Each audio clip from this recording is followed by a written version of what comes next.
Hello and welcome to Biz Daily. I'm Jon Jordan. So we're still well into the financial period when companies announce their figures, and the company we're looking at today is King.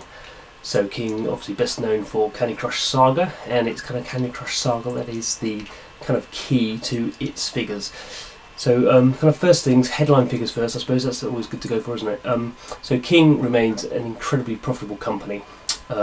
Unlike companies like Zynga, which are loss-making, companies like Glue, which are a little bit profitable, Zynga is massively profitable. So it still does some Facebook and some web games, but 80% of its revenues now come from mobile. And its revenues for the quarter of April, May, June 2015 were $490 million. That's almost $500 million of revenue coming from its games. That's actually down a little bit, so that was down 14% compared to January, February, March period. And when it comes to its profits were, let's have a quick check, $164 million in profits, and that was down 27% compared to the same quarter. So, you know, it's a kind of slight decline, but still, as we say, very profitable. And in fact, King has almost $800 million in cash just sitting in the bank, and that actually kind of increased during the period, so it's actually generating a lot of cash, which is what shareholders and people who are running companies like to see. So, but there are some maybe not areas for concern. Maybe concern is too kind of hard a word, but there are some kind of trends to look at with King. So, as we kind of mentioned before, Candy Crush Saga is its biggest game. It was the first game in the West to hit $1 billion in revenue as a franchise, and to a degree, you know, for companies who are kind of comparing quarters to previous quarters, that has become a problem, because a year ago Candy Crush Saga was massive, and now even King kind of explains that Candy Crush Saga is now in a mature phase. That doesn't necessarily mean that it's generating less money. I mean, it is, but it doesn't necessarily mean that's the case. So you could have fewer players, but you could be generating kind of more. Those players could be spending more in the game, so you generate more money from that game. In case of Candy Crush, that's not really the case. It's not happening. So King has also, over the last really over the last year, been talking about its non-Candy Crush business, and for a period, so even for the last quarter, its non-Candy Crush business was actually doing really well, and actually kind of filling the gap that was kind of the decline that was happening to the Candy Crush Saga business.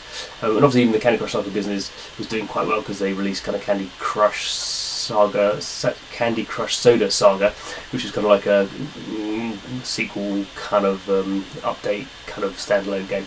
So they were generating more money from Candy Crush as well as a franchise.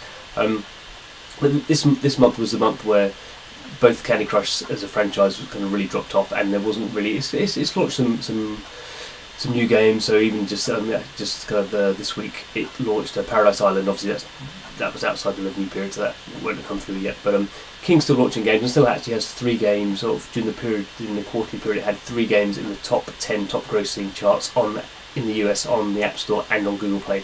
So it's still very successful, but it's just not kind of reached that level of finding one game or a number of games that can fill the Candy Crush kind of void to a degree. And this is also reflected in its a decline in its kind of player base. So companies, they have 2 basic figures. This is like a monthly active player base and a daily active player base.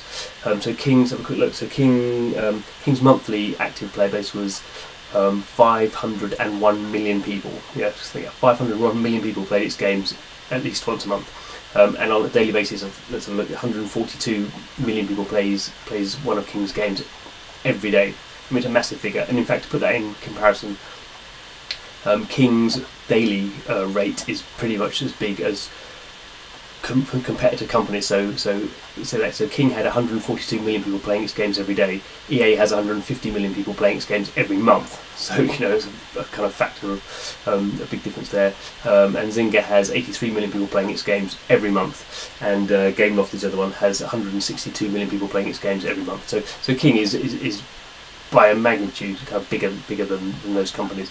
I guess the kind of argument would be King's games are a different type of game. So Candy Crush is obviously a match 3 game, and you're kind of like dipping in and out. It doesn't really have the same kind of currency, much more social than maybe these other companies have games. So you're not having a broad comparison really. But still, it's interesting kind of to see that sometimes we kind of, as a journalist, in particular, I think you can get into an issue of decline, like these companies are in decline because their sales are going down, 10% in a quarter.